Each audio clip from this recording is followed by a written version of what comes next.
कहते हैं भागवत सुनने से मुक्ति मिल जाती है, प्रेत पीड़ा विनाशिनी मुक्ति प्रदायिनी। अब दो चीज है, जब आप किसी शादी में जाते हो तो शादी की जितनी भी खाने वाली स्टॉल होती हैं वहाँ सारी खाने की वैरायटी होती है। मीठा भी है, खट्टा भी है, नमकीन भी है, चाय भी है, जूस भी है। आपको उसमें से चुनना पड़ता है, आपको जो रुचि जो खाना। तो यहाँ भक्ति के, यहाँ भागवत के द्वार पर दो चीजें हैं, एक है मुक्ति और एक है भक्ति।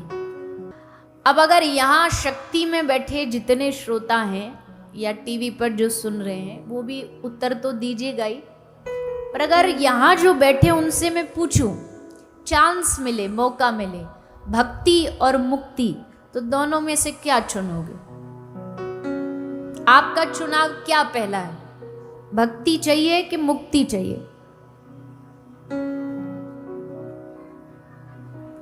ये तो कोई मुश्किल प्रश्न नहीं है। मुश्किल है?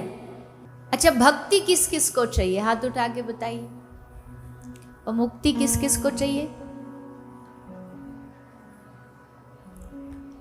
बड़े समझदार हो आप तो।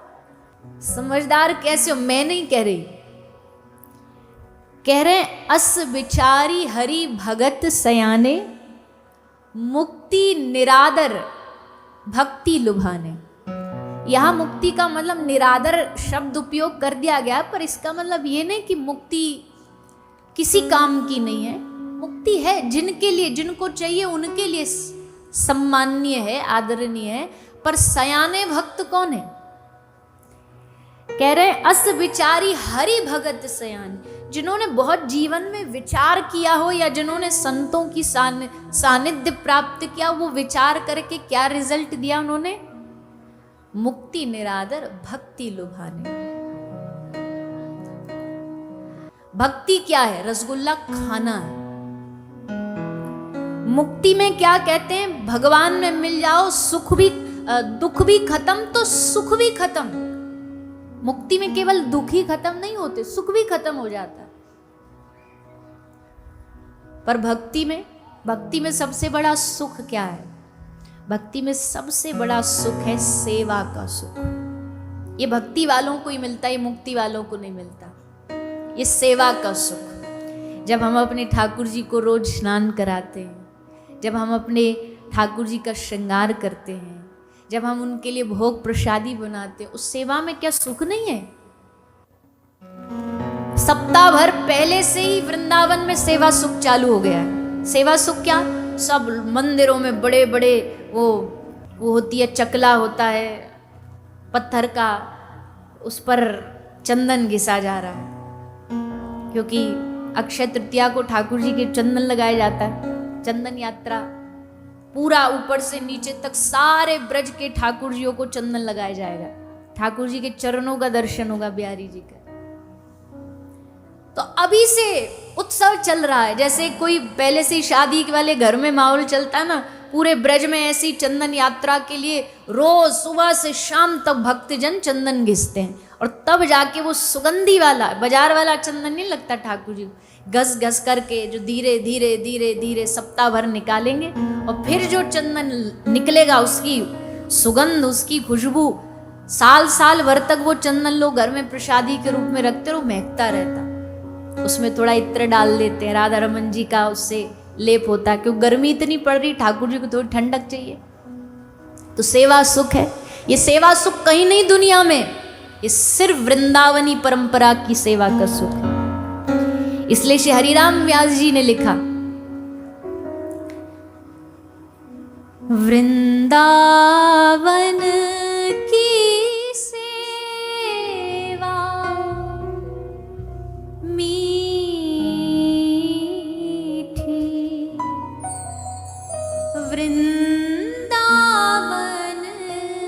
की सेवा, वृंदावन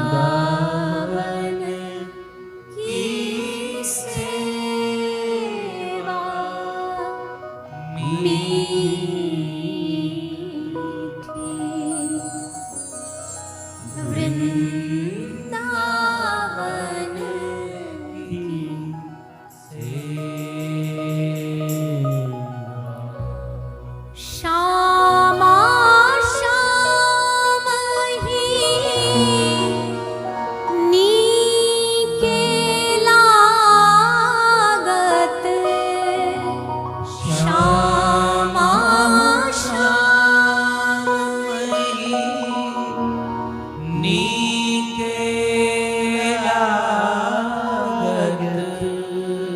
जो बालक ही कलेवा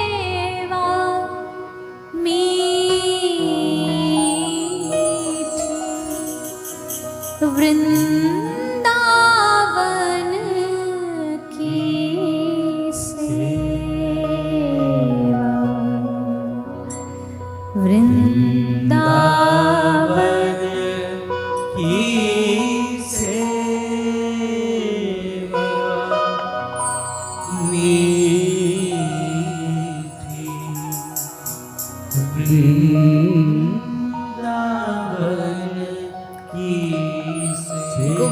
हम कोई घमंड में नहीं बोल रहे ये बात, पर हम वास्तविकता में इस बात को हमने देखा। प्रभु कृपा से सारे क्षेत्रों में, सारे धर्मों से जुड़े लोगों से, सबसे मिलने का अवसर मिलता है। देवी देवताओं को भजने वालों को भी देखा है, मुक्ति वालों को भी देखा है, पर भैया जो रस वृंदावन की सेवा में है ना, जो वृंदावनी सेवा, जो भजन पद्धति है, उसमें जो सुख है वो सारी दुनिया में कहीं नहीं, कहीं नहीं है। वहां ऐसा प्रेम का रस बरसता है, वहां ऐसा प्रेम की परछाई चारों ओर बिखरती है, यहां तक कि वहां के वृक्ष, वहां के पत्ते, कोई कहता भाई हमारी कुल देवी ये है, कोई कहता हमारा कुल देवता ये है, कोई कहता हमारा परंपरा ये है। ब्रज की कुल देवी और ब्रज का कुल देवता कौन है जानते हो? विहरत सदा दुल्हनी दुल्हा, अंग अंग मधुरस सेवा, व्यास रास आकाश फिरत दो, मानहु प्रेम परेवा, मीठी वृंदावन की सेवा। तो इसलिए अब ये सेवा सुख बताओ कहाँ मिलेगा? ये मुक्ति में मिलेगा। मुक्त हो गए, भगवान बन गए, अहम ब्रह्मास्मि हो गए मुक्त। देखो भैया हमको कोई गलत नहीं लेना, हमने पहले ही कह दिया सारी वैरायटी है, जिसको जो भाती, मुक्ति जिसको भाती है उसको वो बढ़िया है। अहम ब्रह्म में भगवान बन गया, पर हमें भगवान थोड़ी ना बनना है, हमको तो सेवा सुख चाहिए, हमें तो भगवान की कथा सुननी है। अब मुक्त होकर के स्वर्ग चले गए, अब मुक्ति पाके स्वर्ग में ऐसी कथा सुन पाओगे? स्वर्ग में मिलेंगे आपको कथाकार, कथा कहने वाले ऐसे? स्वर्ग जाए कहाँ, ये धरती से ही फुर्सत नहीं मिल रही कथा कहने की, स्वर्ग तो तब जाके कथा कहेंगे।